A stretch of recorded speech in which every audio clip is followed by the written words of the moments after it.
Hey, Amber. Hey, how's it going? Good. It's good to see you. Thank you for saying yes to this and for just making time for this conversation. Absolutely. Thanks for having me. Yeah, I know you're in the middle of things. Life's in session, so thank Yeah, you. Um, I would love for you to share some about who you are and the work you do in the world. sure. My name's Amber Karnes. My pronouns are she and her. I live in Baltimore, Maryland with my husband Jimmy and our dog Garnet, who I'm sure will make some noise while we're doing this. Um, I am the founder of Body Positive Yoga. I'm a yoga teacher and a community builder and a lifelong curious person about bodies and the way that we exist in them. And most of the work that I do in the world, although it has changed during the COVID-19 pandemic a little bit, the way it looks, is around training yoga teachers and movement educators and other community builders, like how to build community-based, justice-focused, trauma-informed spaces where people can experience liberation and belonging. And a lot of that is centered around and through the lens of the yoga teachings. And yoga is definitely at the center of my practice and the work that I do. And so mostly I work with other teachers, teaching them how to make their classes more accessible, teaching them how to incorporate social justice and justice work into their teaching and into the way that they set up their classes and their studios and their community spaces.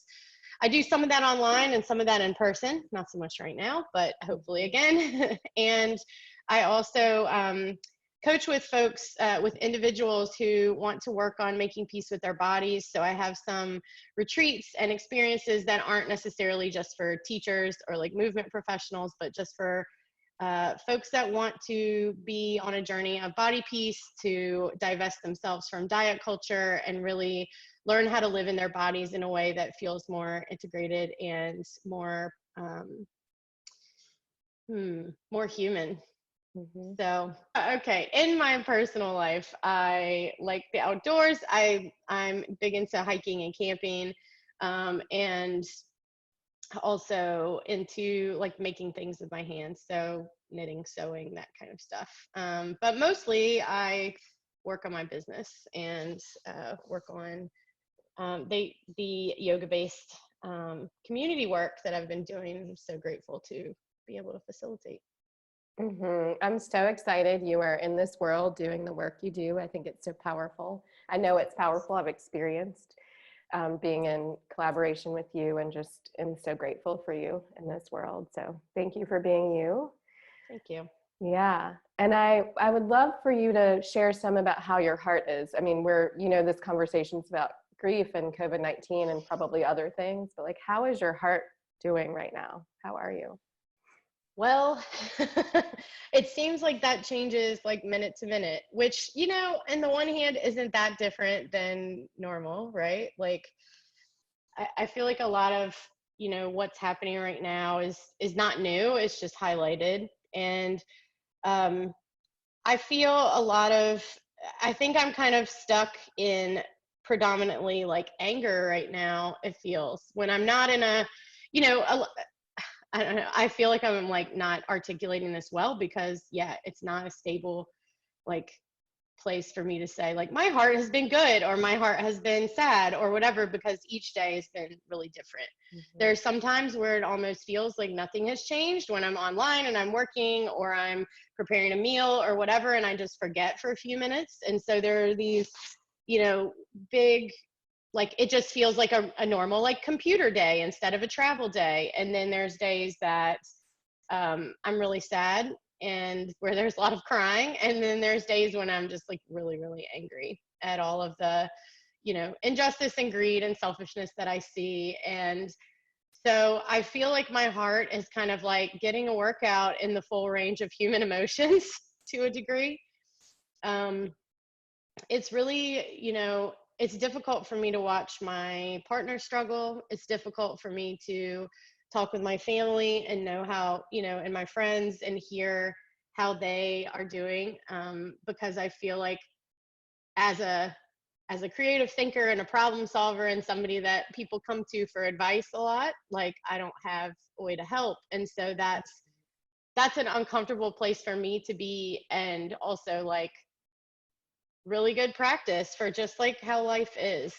So most of the time I'm feeling pretty okay, and then I'll have a couple of days where I'm like a little more hopeless or a little more maybe reserved, like where I pull back a little bit because I need to like just take a minute to not compartmentalize, but to really just feel like sad, and or feel angry. And I've had days where I've fought that, and then I've had some conversations with friends, and I feel like it's so important to really like experience those emotions so that they can move through you. And so I've tried to be a little bit more patient with myself when I get really angry and I feel like I'm in that anger where I can't think, where I just want to like react. Just like letting that be, and letting it be okay that I don't have a direction for that, and like letting it be okay that I'm pissed off, because this is stuff to be pissed off about. And I think for me, the key is to like not police my own emotions, but just to like offer a ton of self-compassion and grace right now is what I've been trying to do. And sometimes I'm better at it than others. Maybe that was a pretty long answer to that question, but I don't feel like I've totally, it's not one word how my heart's doing. Yeah, I mean, what you said about like sometimes you're doing something like cooking a meal, right, or on the computer, and it's a computer day versus a travel day, that you forget for a few moments, or maybe it's not in the forefront. Yeah. And things feel normal. I felt that, like I planted my garden, and I did that last year, and it felt normal. I'm walking my dog 2 times. It's like I'm doing these things, but nothing's nothing about this is normal. It feels like it's odd, the experience of doing things that are familiar and being in this time that feels surreal a little bit. Yeah, it's really wild. So I get that. And that it's not one emotion. Like we are feeling many different emotions because we are human and trying to respond to this unprecedented time, really. Yeah. With a pandemic. Like I've never lived through a pandemic, right? Right. Are there losses that you have experienced or that you're acutely aware of connected to COVID-19? Yes. I mean, I've definitely had friends and people that are in my community who have had close family members and friends die.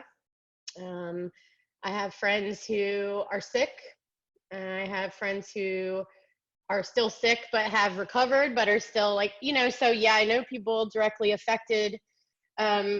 The losses that I feel that I've personally experienced are more connected to the work that I do right now, and also just like social life stuff. Like we aren't seeing anyone right now, and my social life since I moved to Baltimore is really rich. Like I have, people that I see every week and their community stuff, and so that isn't happening in the same way. And so that feels really, I'm sad. Like I miss my folks.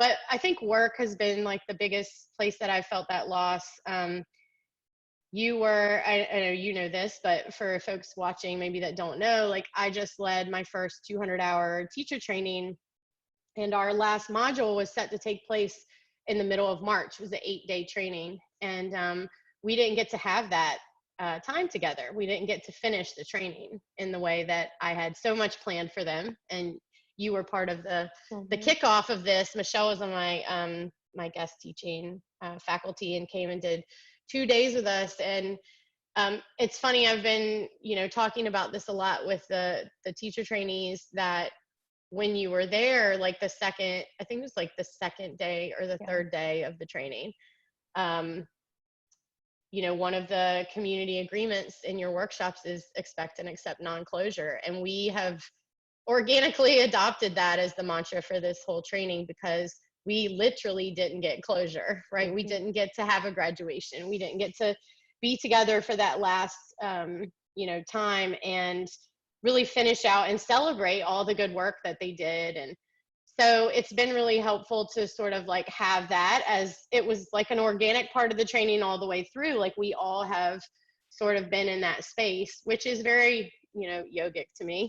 To be able to hold, opposing truths at the same time and all of that. And But I think the first couple of weeks so I came back from a weekend of teaching in Chicago on March 8th, and like our module was set to start on the 14th, and so like I had just a few days to decide what I was going to do and if I was going to cancel. And this is before everything started shutting down from the government, so it was like sort of an optional thing. And the first few weeks were such a whirlwind, like with trying to, everything's closing, everyone's trying to get online, that I feel like I didn't really even pause to understand like how much had been lost. Not just that, but like all my events that canceled and the trainings that were coming up and like stuff that I've been working toward, like a full schedule for the year and, really good connections, sold out retreats, like all that stuff,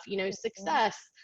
And not just in the way of like, oh, good, I'm good at my job, but in the way of like, this is community work and community building and like justice work that I'm so excited about that now we can't do. Yeah. And so I think when I was still in that mindset of like, well, we can't do it, that definitely felt bad. It's hard for me to think creatively and to create and to be, and to dream when I'm in sort of a space of just trying to like figure out how, my livelihood might survive. And so I think there's been a lot of, I just like allowed myself a few days when it really hit me, that like we might not be able to like no one knows, right? Whether we'll be able to gather together again, what shape this work will take. So, I have my own sort of losses around that training experience, which was like very positive, which is definitely like, which wasn't perfect, but which was so wonderful. And the teachers coming out of that training just are, I think, like amazing activists in all their own communities that are taking these practices back. Like getting to the end of that training, or almost the end, was really a big confirmation for me about like, this is the direction I want this work to go. Like, I want to do this again and do it better. I want to continue to like bring in marginalized voices and uplift those and really like create and center experiences around folks with the most need and least access. Like I was like real clear with this direction and momentum, and then this crisis happened. And so for me, it's sort of like a halt has been put to that work in a way that I have done online community and I know how to build that, but it is different. And it wasn't what I wanted to do, so I think a lot of the loss that I'm experiencing is just around like the momentum in the direction of like what I think is really good and important work. And that's collaborative work too, isn't just like all my stuff. And I think one thing that I'm really struggling with is, and this is, also hearing from other business owners, other yoga studio owners. I'm not a yoga studio owner, but I'm hearing from a lot of them. That's who books me to come teach, and so I'm talking to the people that I have connections with, and like they're making very real decisions about whether they're going to close their business or not. Yeah. So I'm thinking like, as we come, when we come back together, whatever that looks like the landscape of our industry will be very different too. And so on the one hand, like I don't know, this particular grief and feeling like my own personal losses in this time where I am really privileged and I'm safe and I'm healthy and all my immediate people are healthy, like there's its own kind of guilt that comes up around like, oh, well, yeah, it's sad that your retreats might be canceled, but like people are dying and people are hungry, And I've heard this from other friends too, who like, I really feel like there's no hierarchy with this, with pain stuff, right? Like it always hurts the most when it's your hurt, right? And so everyone's feeling their own version of this, whether it's like they didn't get to have, their senior graduation, or they are not going to prom, or like vacation was canceled, right? These little things that people are grieving, that's legit.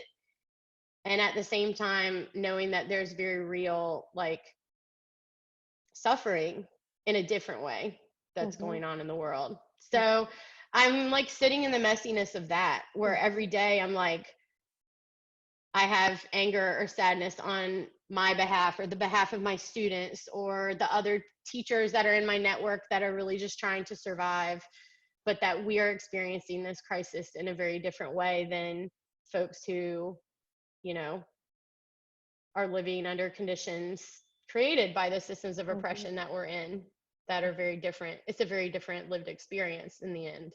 Mhm. And so, yeah, I'm just trying to balance that knowledge and that thing that I'm feeling in my heart.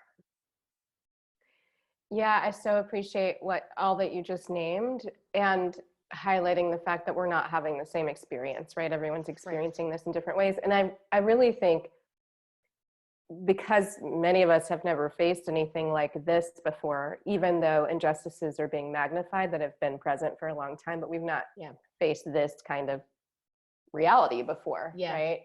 I think it is important to attend to the personal losses, because life is shifting, it's changing moment to moment, it's not predictable. We don't know what's going to happen, we don't know what Right. our work will look like. And to hold the systemic lens that you just named, like Mm-hmm. both, I feel like there's space for both, and the guilt can come in when we feel like we have to choose. And I actually Yeah. think, I don't know that we have to choose. I think, like, we can grieve our personal losses and then figure out how we want to respond systemically. It's like, how do we want to Absolutely. respond to the system and attend to, like, okay, and have perspective, right? I just think it's possible to hold all of those things. And I think the culture has really conditioned many of us to be like, I shouldn't be paying attention to my suffering, right? Or I should only Right. be paying attention to my suffering, right? Right. That binary thinking that we're conditioned by dominant Yeah, culture. Of course, that conditioning is going to show up in these types of spaces as well. yeah. Especially when like we may be wanting to attend to self-care or to pull back and reserve energy at this time. Like we always are conditioned that is selfishness, right? Because Yeah. capitalism wants us to like exert as much effort as we can to create wealth for the top, and Mhm. so that's still there. Like even though this pandemic for a lot of people has woken them up to the inequity that's always existed, like that conditioning to, yeah, anyway, that binary thinking I think can still show up in these like new and unexpected ways, but it's like the same script, you know what I Right. mean? Yeah, absolutely. Yeah. Are there ways, with the different things you just named about loss, how are you making space for yourself to grieve, right? Are there ways that you are making space for yourself to grieve as this pandemic is unfolding I moment to moment? have, the first, I think for a while, like I'm good in a crisis. I'm always like one of those people, and people turn to me and ask advice. And when I'm in work mode, it's very easy for me to just stay on that, ride that adrenaline basically. And I think I did that for the first few weeks.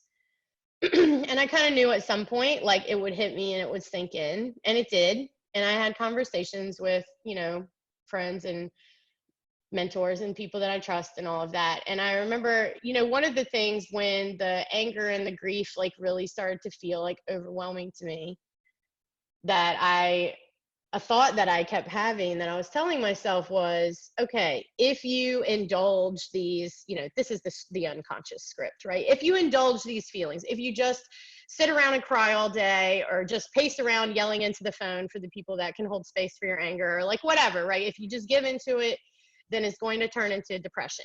Not like sadness, but like clinical depressive episode. And that's something that I always kind of like this thought in the back of my mind when I have big, strong emotions that last longer than a few hours or Mhm. whatever, right? Because I've always had big feelings, I have strong emotions, but part of the gift that, the practice of yoga has given me is knowing that those feelings are not like a life sentence, right? That if Right. you feel them, they'll move through you. But there's always still this script in the back of my head that says, like, but if you feel them too long, Mm. you're not going to be able to get up. And I was talking with Kelly Palmer the other day about this, like when this was kind of ongoing. And she was like, what if you not feeling the feelings means you're going to go into depression?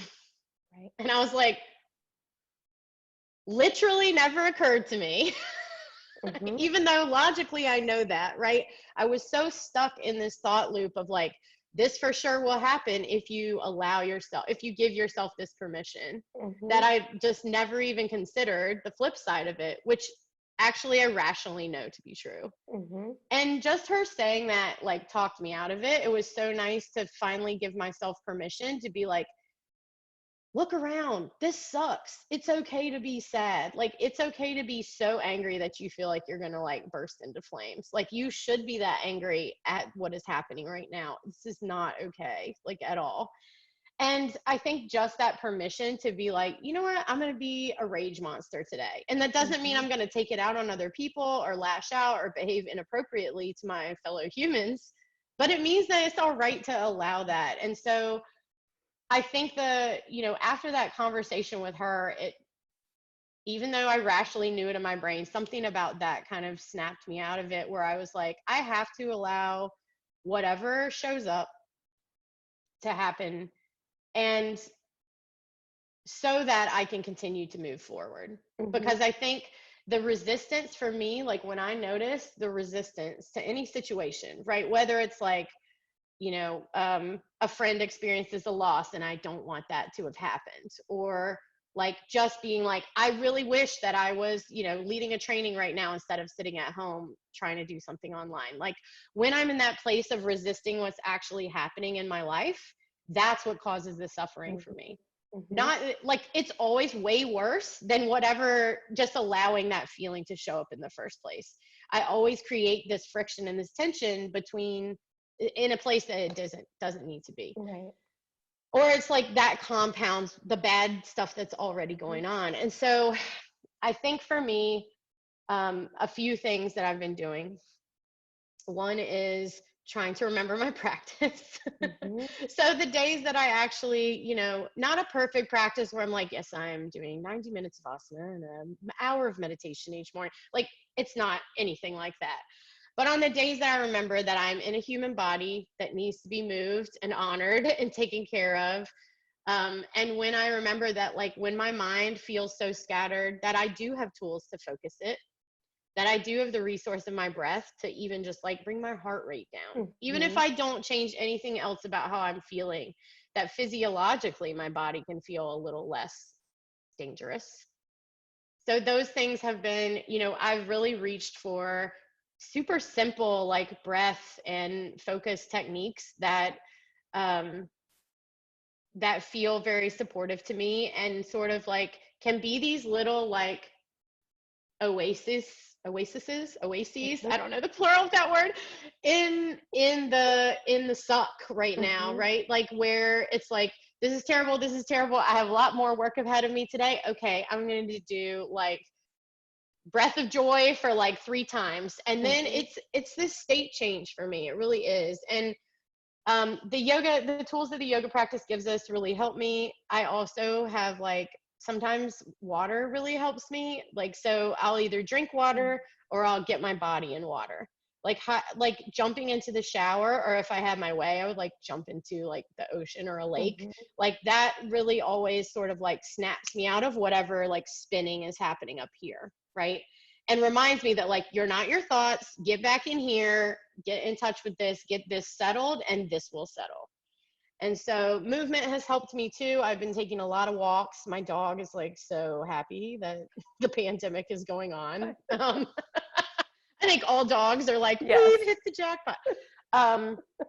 So we are going on a lot of walks. I've been spending a lot of time just by myself in the park by my house, under the cherry trees. Like, nature is always something that gives me more energy than it takes. And so even if it's just like sitting on the grass, in a park near my house, like, that has been really restorative for me.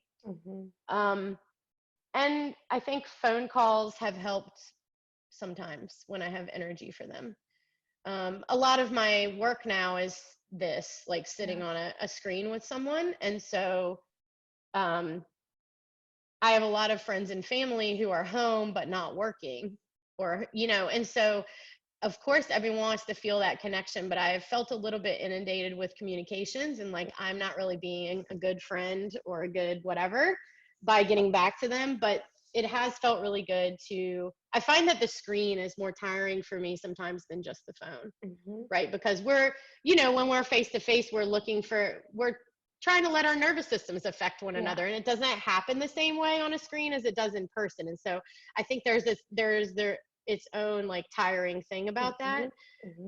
That sort of, it's a different type of like hypervigilance, you know what I mean?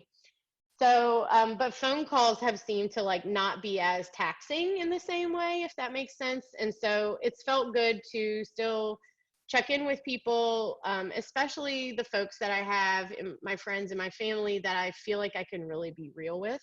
Yeah. In a different way that I can, let me just say, be vulnerable with in a different way, not real. But when, for instance, like I would talk to a friend differently than I was talking to someone who called me for advice or leadership, right? And so it's been really useful for me to identify like who those people are. And some of the people that, you know, are usually my support for that right now is not a time that they can do that. And so that's been, you know, good for me to like have some awareness around too, that like, and the people that I am relying on to help me process, like making sure that I'm there for them too when I have capacity, because I think it's so valuable right now. I don't know, I'm one of those people that like my whole life people have said like you're intimidating or you know, like my anger can be scary to people. And so I'm like really valuing and realizing like the people that can hold space for that, like wow, what an asset that is for me right now, because otherwise like I'd just be yelling at my husband or something, you know.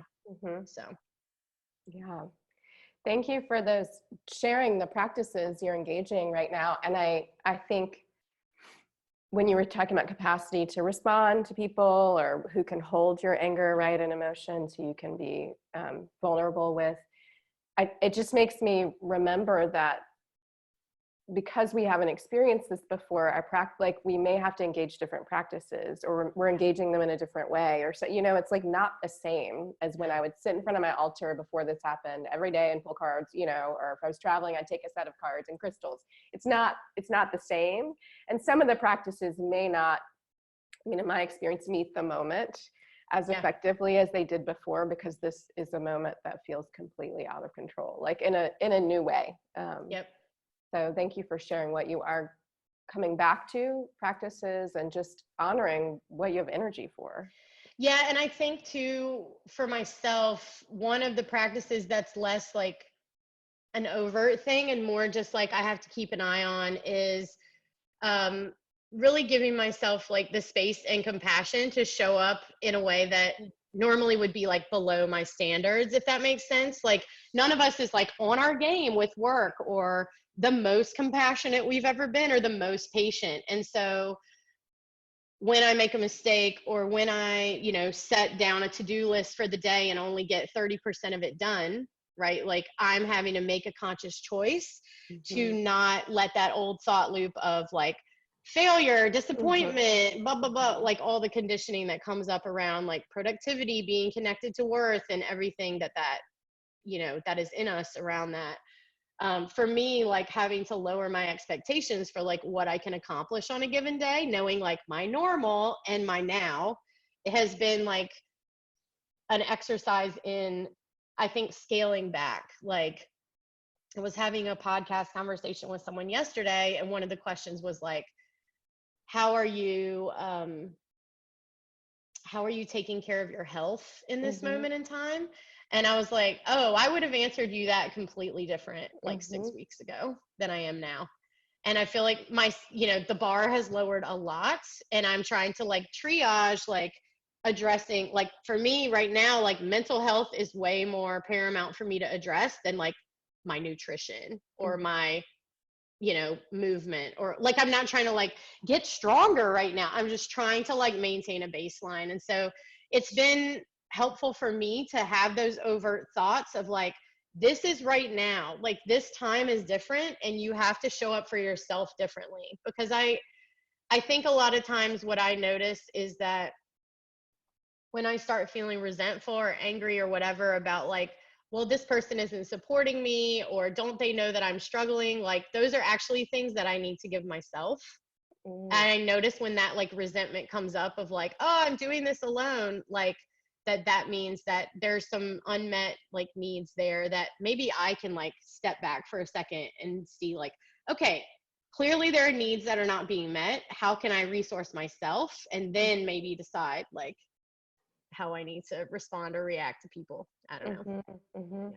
I think that insight's so helpful, right? To know where the narrative's coming from or the experience, and then to ask, how can I actually respond? Like, can I resource myself, or what do I need that is external to me?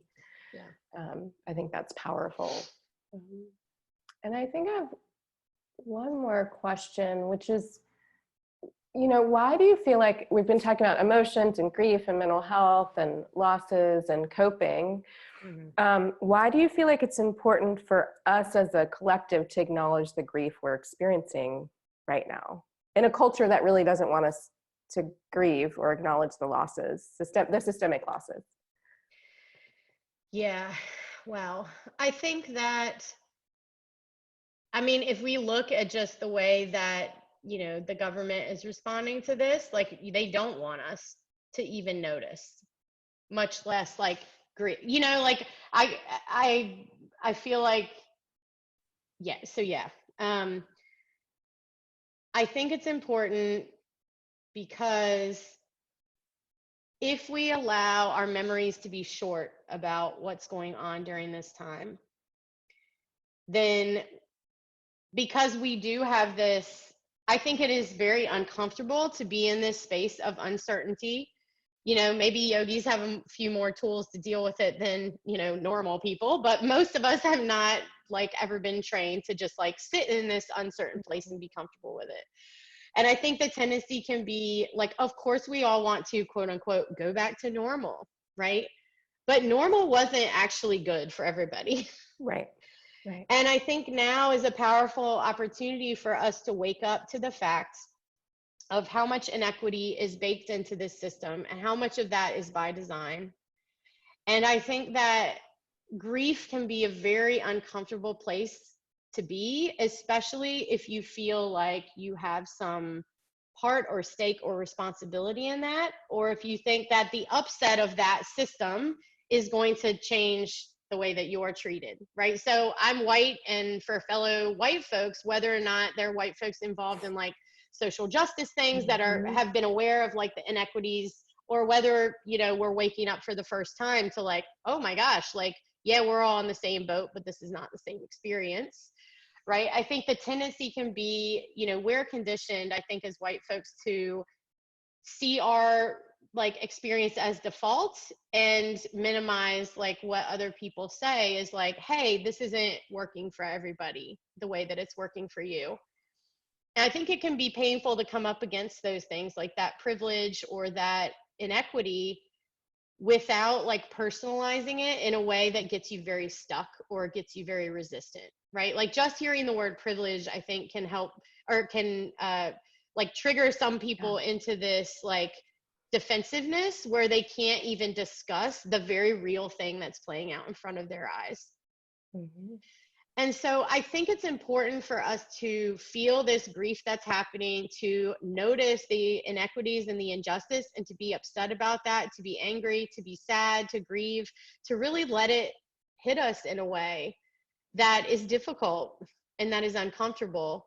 But for me, and I'll just like speak for myself, as a person who has a lot of privilege in the world and also a vested interest in redistributing and equalizing like the way that people experience things, it's important for me to, I think, talk to other people that have a similar lived experience to me. And so I think while we're collectively grieving as like a culture and a society and a country, and there's subsets in that, right? Like there's business owners that are grieving in similar ways right now, and there's high school seniors who are grieving it, right? Like I think you can find the commonalities like within your networks, within your communities. But I think there's such a powerful opportunity for reflection in the midst of this grief and for sharing our experiences with one another, especially if you're one of those people that has more privilege and you're noticing what's going on around you and you have some opportunity to affect change, not in the way of like, oh, I have a bunch of money, I can throw at this problem to fix it. But like, if you have family members who, you know, are realizing for the first time, like how these systems of oppression are by design set up to be exactly how they're being right now. Like those are powerful conversations that we can all have right now. Mhm. Because I think the tendency seems to be like, well, at least like white folks are conditioned, I think, by culture that when, let's say, like Black Lives Matter protests are happening, right? Mhm. Like to have that feeling of like, oh, well, it's not that bad, you know, or I know Black folks that aren't mad like this, right? Like we can make it easier on ourselves to just say like, well, that's them, that's not me. But now this has hit everybody. Even though it's hit us in very different ways, everybody has been affected by this, whether that means your business is going under or you just personally like can't see your friends or travel or see your family. Like at all levels of privilege, this has affected us. And so I think it's a powerful opportunity for us to, in our grief and in that empathy that's very natural at this point, to start speaking to each other in our own like to like communities, because we can hear each other in a way that it's difficult to hear or to understand other people Mhm. sometimes. Mhm. I think it's super important for white folks to talk to other white folks about what they're feeling during this time, especially if you have a heart towards justice. Like this is the time when people are most open to change, Right. is when they've realized that this system doesn't benefit them either. Mhm. And that it is set up to, and that even if they have a bit more than somebody else, that the way this is messed up, and that there's very real ways that we can start to change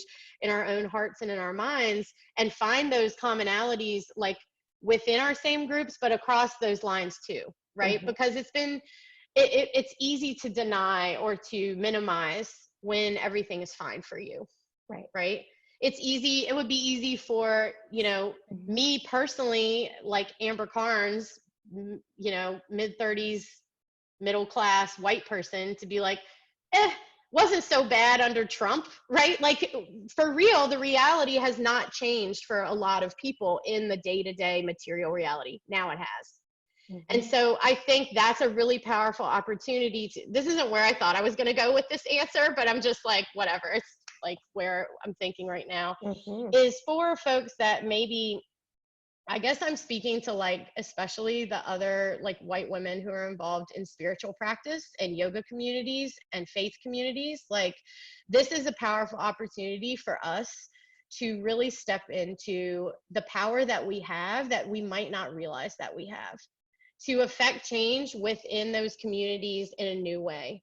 To say, like, hey, y'all have noticed what's going on, right? Like, what are we going to do about it? Like, how can we reach out to people who have even like more suffering and less access than we have right now? Like, how can we start to right some of these wrongs? Not to get like bogged down and depressed about the fact that you like happen to be born white. This isn't about guilt that stops you from doing anything.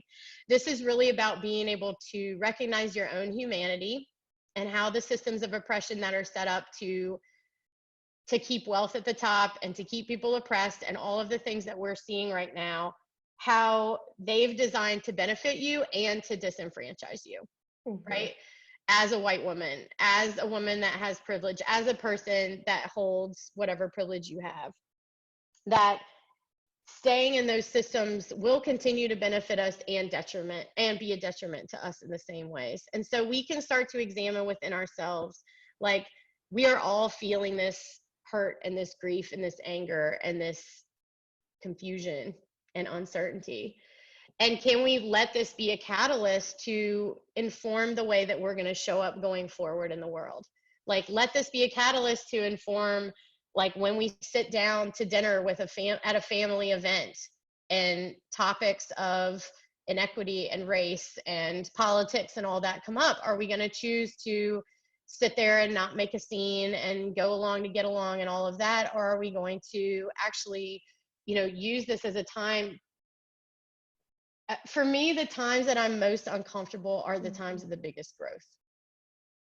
And I'm not saying, everyone should come out of this with like, a new level of like enlightenment or whatever, because a lot of us are trying to survive. But I think that if you have, well, maybe I'll say it this way, like trauma, which, this is a collective trauma, even though it's being experienced in very different ways. And trauma can be something that, well, like trauma creates broken people, and trauma also creates like superheroes, right? And so I think that, it doesn't have to be framed that way where it's like, we got to be great, but like you can be great in really small ways where you start to talk to your neighbors and talk to your friends, to look around and see like, who is it that you're connected to that could use a hand or that could be elevated? How can you start to talk to your friends and your family and the people who you have influence over, to start to get them on board to start to change the way that we show up in relationship to one another. And understand that, dominant culture trains us to see people as the other, right? Especially people that are different than us.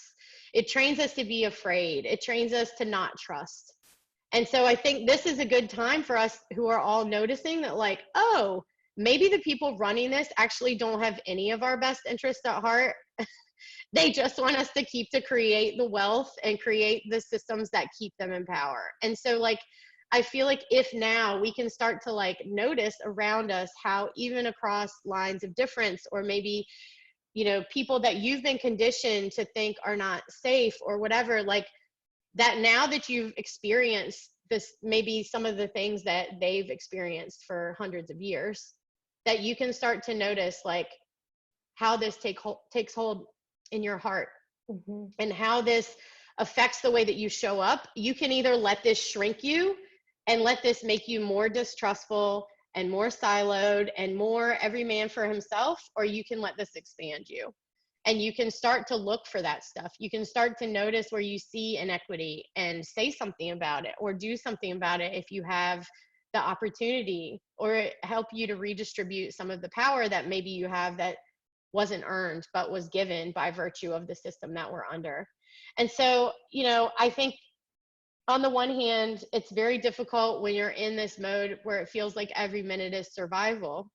But for some of us, I mean, for me, like I'm not in survival mode, right? Not really. Like I have food, I have a shelter. I know that I have some money coming in the next few months for projects that I'm working, right? Like even if my living standard of living, quote unquote, changes, I'm okay. I'm probably going to be okay. And that's very different capacity to still like have empathy and develop like plans to reach out and create more support and safety for other people who don't have it, versus someone who doesn't know how they're going to buy groceries for the next however long. Yeah. Anyway, I feel like this has been a long rambling answer, but it's definitely something that that is on my mind as we move forward, knowing that everybody is not in the same place, even though we're all, I think, churning in a similar way inside. And so like for me, that, I don't know, maybe it's just that every time I've been really uncomfortable, I want something positive to come out of it. Like I need growth to come from pain, or else I just, feel like, what's the point, right? And so I think in our own hearts and minds, like we can start to untangle some of this stuff for ourselves. That when these tendencies come up to blame or to, say like, well, I don't know, like, what did they do to get themselves in that situation? All these, like how we attach like morality to things like poverty or suffering or pain, like we start to notice that stuff a little bit quicker. We start to ask like, who told me that? Why do I think that that's true? And so I think that, like, I know the way you asked this question wasn't specifically like, how can white folks do whatever, but I feel this, I feel compelled to like really speak with people about how we are all experiencing this crisis very differently, and how it can be a wake-up call for those of us who maybe haven't been in this kind of spot before, to realize that for hundreds of years, for the duration of the United States of America, which is where we're both right now, like people have been suffering. And I think the noticing is the first step, even if you don't have direction for what you're going to do with it. I think the noticing is important, and processing by writing or by talking to your friends that are experiencing similar things and bringing up some of these like hard and difficult topics. Like, how are you thinking and feeling about this? Not having to have an answer or an exact perfect way that you're going to react or know what your next, like, oh, I'm going to be an activist now, let me go get into this. It's not even, it doesn't have to have action attached. I think the noticing is like the most important first step. And that awareness and that openness to how something like this can really be a catalyst for a change in the way that you show up in the world.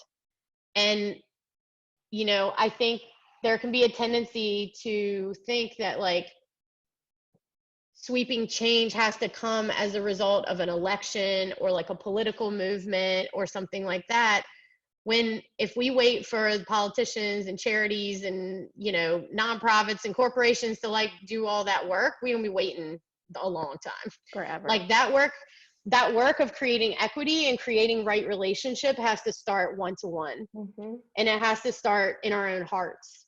And so I think feeling the grief and the anger and the confusion and the absolute like, oh, I'm living in a world that I didn't actually think I didn't think this was possible for me, right? That noticing is powerful. And that noticing can be a catalyst to change the way that you show up in relationships. And that can be exponential in the same way that, well, the virus is right now. You know what I mean? If we let it, I feel like it can be a catalyst to change like the way that we experience the world and relate to one another, knowing that like, yeah, that our actions very definitely do affect other people. And so maybe like the metaphor of how like, you know, we're all staying home for public health because we realize that we're interconnected in that way. Like, let that be a really powerful object lesson to you in this time, where we can know that it's not just about, you know, proximity and germs, right? It's about, you know, the actions that we take or that we don't take, and how that each of us can accept a small part of responsibility for how these systems continue to operate and affect the change where we can, rather than feeling powerless, like, oh, well, if Trump gets elected again, I just give up because the country's going to be messed up. Like the country is made of us. So even though we don't have the same, we may not have the same opportunity or the same platform as a governor or a president or a famous teacher or whatever, we do have that same influence within our relationships. And that can be even more important sometimes. That was a long answer.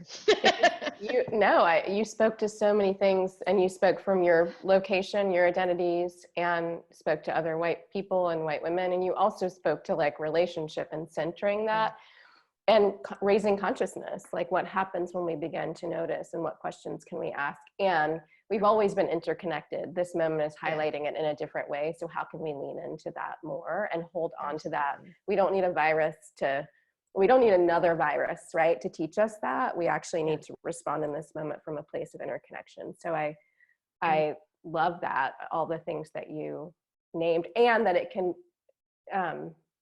it starts with a relationship. It's with yourself and noticing, and then understanding you're connected to other people and how you relate to other people and how you've been conditioned to relate to others. So yes, there are things that need to happen in the political realm and policy scale and culturally, and there are things that we can do as individuals because we make up institutions that make policies and we make up culture. So I think it's and we reinforce those norms, right, that get passed down from the systems to the institutions to the relationships. And like we can start to question all of those. We can start to question like, why do we do it this way? Or like, is this actually the best way to like, that's right, get consensus within a group? Or, you know what I mean? Like, I think there are ways that dominant culture has trained us to be, And there are ways that we can start to wake up and say like, oh, this isn't working for any of us, actually, even the people with money or whatever, right? And so I think that, yes, like systems are important and policy is important and all of that is, but that can feel so opaque and so distant that I think we forget the personal power that we have and the personal influence that we have, you know, with the people that are closest to us, which is like a powerful way to, you know, not only like be able to start to affect change, but to heal our own hearts just by having that, by relating to one another through what we're going through, and by asking like, you know, how is this going to change me? Like what's in my heart and in my mind that I want to bring forward into my future, like whatever that looks like. You know, do I want to stay in the way that I've been, in the way that I don't know my neighbors, that I don't check in on elderly people that I know normally, you know, like maybe we've started to do things that fall under that label of collective care that we don't normally do. And like when this goes back to normal, whatever that looks like, how are you going to be? You know, are you going to continue the way that you know that we are interconnected and your piece in that? Or are we going to, you know, circle our wagons, so to speak, and be like, okay, well, now I'm back in my house and you're back in yours, and like, good luck wearing your mask and whatever. So yeah, I love that invitation for us to be a different way and to ask how this is going to change us and what we want to bring forth in the future. So I so appreciate you inviting me and us into that. And I also appreciate you just taking time to be in conversation with me today. And I know that folks who will watch this and listen to it and listen to you and our conversation are going to gain a lot from this experience. So thank you so much for all of your pearls of wisdom and gifts and all that you do and who you are in this world. And I love you. I'm so glad we're connected. Love you too. Thanks for doing this. It's going to be an amazing resource for folks. And I appreciate just being able to talk about this stuff with you, because it is messy. You know, it's like, of course I'm rambling about this because it's happening now and it's tangled and it's not something that we've ever experienced in this way, you know? And so I really value the ability to be able to do that with other people that are in this work. So anyway, thank you. Thank you so much, Amber.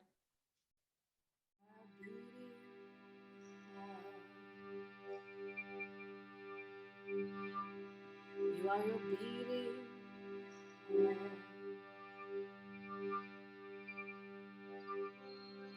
ready cracked open,